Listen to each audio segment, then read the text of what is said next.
I know this is a tough question, and if you're feeling stuck or uncertain, you're not alone. So let's dive right in and talk about how to know when enough is enough and how to recognize the signs that it might be time to let that marriage go. A lot of people have come to me over the years during consultations and told me that they used to have a great relationship, but now it's just completely fallen apart. Maybe somebody cheated, maybe one partner travels or works all the time. You're feeling disconnected. Life, kids, responsibility of just being an adult have taken over and the marriage just faded into the background. Or maybe you knew all those years ago that you married the wrong person and your marriage is as flat as a balloon with no air. There's no romance, there's no communication, and neither one of you are even trying anymore. So how do you know when it's really time to just pack it in and walk away? When should you just let go and trust God with the situation? And here is your answer. If you're married to someone who treats you poorly or abuses you in any way, that's a huge red flag problem and an indication you need to get out. Another major sign that it's time to walk away is if your spouse threatens self-harm or manipulates you with threats about taking the kids or the house if you leave. These tactics are not love, they're manipulation, they are control. Get out. No one should make you feel trapped or like you're responsible for their actions. You deserve better than that, don't you? Get out. Your mommy and daddy did not pour their heart and soul and effort and money and tears and everything else into you so that you could grow up and be abused. Would you allow that for your kids or for your siblings or best friends? And one of the clearest signs that it's time to move on comes when you try to address your concerns with your partner. When you approach your partner expressing your desire to discuss and fix things, to make changes in the marriage, and you suggest going to counseling or working on the relationship together, and they give you a flat out no, well, you know what I'm about to say. That's a major red flag and get out. When you ask for help and they shut down or refuse to even try, it shows that they're not willing to put in any more effort.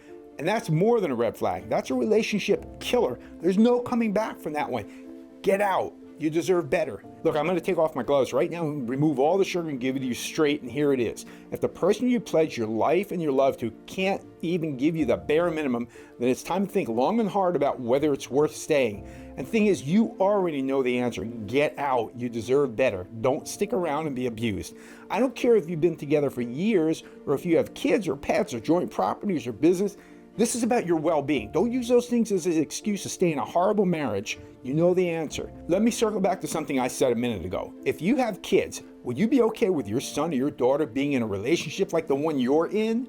Would you want them to be treated the way you're being treated right now? If your answer is no, then this is your sign to get out. Now, I'm not saying you shouldn't pray for your marriage and try and do what you can, but if every day feels like hell and nothing is changing and you're living in misery, it's time to go. You know it, and you might make excuses to avoid having to face it, and I get that, but you know the right answer. Nobody deserves to live in a toxic environment just because they're afraid to leave. And making a promise when things are good doesn't mean that you have to allow your life to be wrecked when they break the promise. You cannot fly an airplane unless both wings work. You can't do it in just one wing. So you take off and both wings are doing their job, giving lift to the plane. Then one of the wings starts pulling back, shortening, and the amount of lift that it's providing for the plane decreases. So the other wing's going to tilt upward and send the plane into a spiral. Okay, see, just like flying a plane, your marriage needs lift from both wings, from both of you. But if one of you is no longer giving lift to the marriage, all that's going to happen if you keep trying to lift the marriage is you're going to send yourself and that marriage into circles, and eventually the marriage is going to spiral and crash, just like a plane flying on one wing. For those of you who've been through this, I'd really appreciate it if you'll share your stories in the comments. When did you know it was time to leave? How did you recognize that it was time to walk away? Let's talk about it in the comments below. And if you're still uncertain about where to go from here, remember, you're not alone. Sometimes walking away is the most courageous thing you can do for yourself, your kids, and your future. Get out of that unhealthy red flag marriage that's full of problems.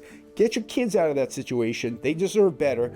Recognize your own worth and begin the healing process. You see, there's blue skies out there, but when you're in a marriage that's stormy, you can't see them. So please remove yourself from that situation so that you can find peace and happiness again in your life, whether it's alone or eventually with somebody else. But please don't stay in an abusive, dead, horrible marriage. Get out. Give me a call if you have any questions. We'll be glad to talk with you about it and help you get on to those better days ahead that are waiting for you and for your kids.